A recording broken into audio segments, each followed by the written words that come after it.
بسم اللہ الرحمن الرحیم۔ السلام علیکم ورحمۃ اللہ وبرکاتہ۔ اچھی عورت کی 10 نشانیاں۔ اچھی عورت کون سی ہوتی ہے؟ ایک خاتون سے رسول اللہ صلی اللہ علیہ وآلہ وسلم نے ارشاد فرمایا، اپنے شوہر کے ساتھ سنبھل کے رہنا، کیونکہ وہی تیری جنت یا تیری دوزخ ہے۔ حضرت عبداللہ بن عباس رضی اللہ عنہ فرماتے ہیں کہ جو عورت اپنے شوہر کے سامنے منہ بگاڑ کر رہی تو وہ اپنی قبر سے اس حالت میں کھڑی ہوگی کہ چہرہ سیاہ ہوگا اور جنت کی صورت بھی نہیں دیکھے گی۔ حضرت عائشہ صدیقہ رضی اللہ تعالی عنہا کے پاس ایک خاتون آئی، کہنے لگی، اماں، ایک اچھے اخلاق والی عورت کے اندر کون کون سی خوبیاں پائی جاتی ہیں؟ حضرت عائشہ رضی اللہ تعالی عنہا نے فرمایا، بیٹی، اچھے اخلاق والی عورت کی 10 نشانیاں ہیں۔ جس عورت کے اندر یہ 10 نشانیاں موجود ہوں، سمجھ لینا کہ وہ عورت اچھے اخلاق والی ہے، اور جس عورت میں یہ 10 نشانیاں پائی جاتی ہوں، یقین کر لینا کہ وہ عورت اس کی مقدس شہزادی ہے۔ حضرت مولانا جلال الدین رومی رحمۃ اللہ علیہ نے فرمایا، شادی کرنے سے پہلے پہلے ایسی عورت کا چناؤ کرو، ایسی عورت کو تلاش کرو جس عورت کے اندر حضرت سیدہ عائشہ رضی اللہ تعالی عنہا کی بتائی گئی 10 نشانیاں ہوں۔ اس خاتون نے پوچھا، اے حضرت عائشہ صدیقہ رضی اللہ تعالی عنہا، وہ 10 نشانیاں کون سی ہیں؟ تو حضرت عائشہ صدیقہ رضی اللہ تعالی عنہا نے فرمایا، بیٹی، پہلی نشانی، ایک اچھی عورت جھگڑا کم سے کم کرے گی، اپنے شوہر سے جھگڑا بالکل ہی کم کرے گی، کیونکہ شوہر کے اوپر ہر وقت چڑھائی کرنے والی عورت، شوہر کو پریشان کرنے والی عورت اللہ تعالیٰ کے غضب کو دعوت دیتی ہے۔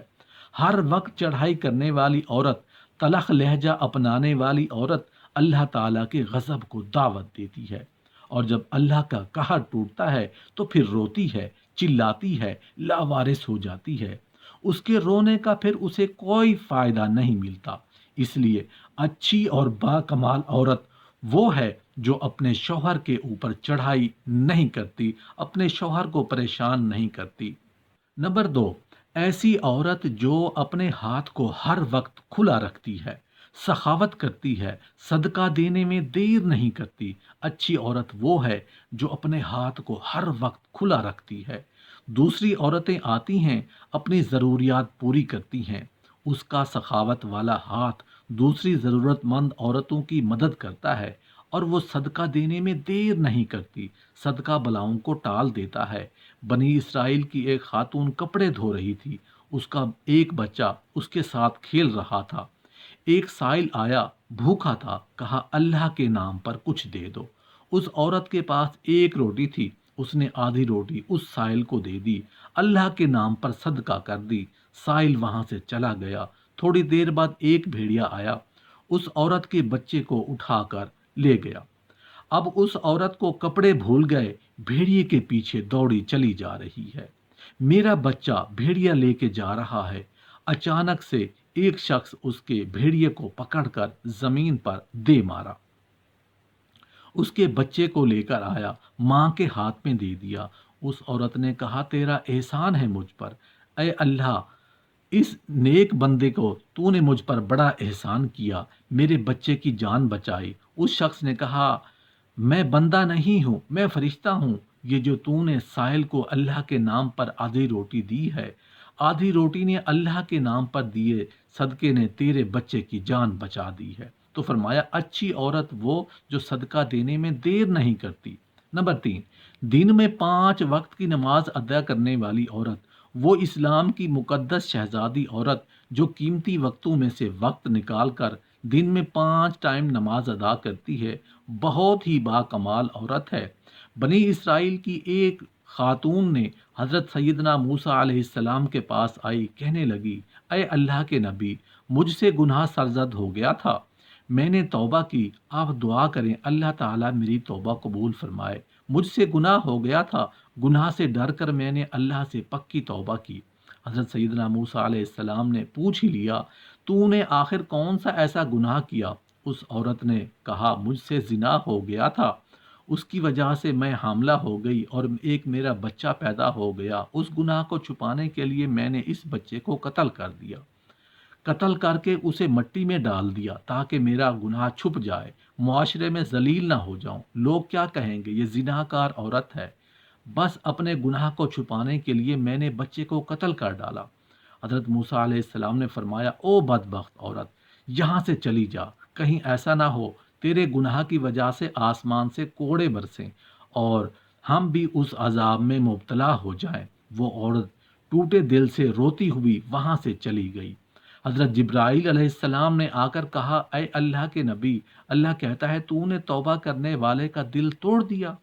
اے موسیٰ، کیا تو نے اس سے بھی بدتر گناہ کرنے والا کوئی نہیں پایا؟ حضرت موسیٰ علیہ السلام نے عرض کی، اے جبرائیل، اس سے بھی بڑھ کر کوئی گناہ گار ہوگا؟ حضرت جبرائیل علیہ السلام نے فرمایا، جان بوجھ کر نماز چھوڑنے والی عورت اس عورت سے بھی زیادہ بدکار ہے۔ خدا را، اگر ایک اچھی اسلام کی مقدس شہزادے بننا چاہتے ہیں تو پھر نماز کا دامن نہ چھوڑیں، نماز 5 ٹائم ادا کریں۔ فرمایا نمبر 4، دوسری عورتوں کے عیبوں پر نظر ڈالنے کی بجائے اپنے عیبوں پر نظر ڈالنے والی عورت۔ آج کل کی عورتیں اپنے گریبان میں تو جھانک کر نہیں دیکھتی، دوسری عورتوں کے عیب نکالتی رہتی ہیں۔ اس کے اندر یہ نقص ہے، اس کے اندر یہ نقص ہے۔ اسلام کی شہزادیوں کو یہ زیب نہیں دیتا کہ تم حضرت انسان ہو اور اسلام کے مقدس شہزادیوں والا کام کیا کرو۔ وہاں کی بات سن کر یہاں لگانا، یہاں کی سن کر پھر دونوں بھائیوں کو آپس میں لڑانا، پھر دونوں کو آپس میں ایک دوسرے سے جدا کر دینا، کیا یہ تجھے زیب دیتا ہے؟ دوسری عورتوں کے عیب کو اچھالنا تجھے زیب دیتا ہے؟ انسان نے کوئل سے پوچھا، اگر تو کالی نہ ہوتی تو اتنا اچھا ہوتا، تیرے اندر عیب ہے، تو کالی ہے۔ پھر انسان نے ایک دن سمندر میں بہتے پانی سے پوچھا، اگر تو کھارا نہ ہوتا تو کتنا اچھا ہوتا، تیرے اندر بھی عیب ہے۔ پھر انسان نے ایک دن گلاب کو اٹھایا، ہتھیلی پہ رکھا، پوچھنے لگا، اگر تیرے اندر یہ کانٹے نہ ہوتے تو کتنا اچھا ہوتا، تیرے اندر عیب ہے کہ تیرے اندر کانٹے ہیں۔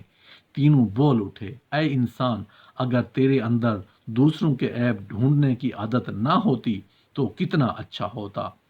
آج کل کی عورتیں دوسروں کے عیب ڈھونڈنے کی کوشش کرتی ہیں لیکن اپنے گریبان میں جھانک کر نہیں دیکھتی، میرے اندر بھی کوئی عیب موجود ہے، میرے اندر بھی کوئی خامیاں ہیں یا نہیں۔ فرمایا نمبر 6، اچھی عورت دوسرے لوگوں کی لوشوں کی طرف نظر نہیں اٹھاتی۔ نمبر 7، اپنے شوہر کے سامنے شوہر کے ماں باپ کا گلہ نہیں کرے گی، کیونکہ شوہر کے سامنے شوہر کے ماں باپ کا گلہ کرنے والی عورت بدترین عورت کہلاتی ہے۔ دنیا کی بدقسمت عورت ہے وہ جو شوہر کے دل میں محبت پیدا کرنے کی بجائے نفرت پیدا کرتی ہے۔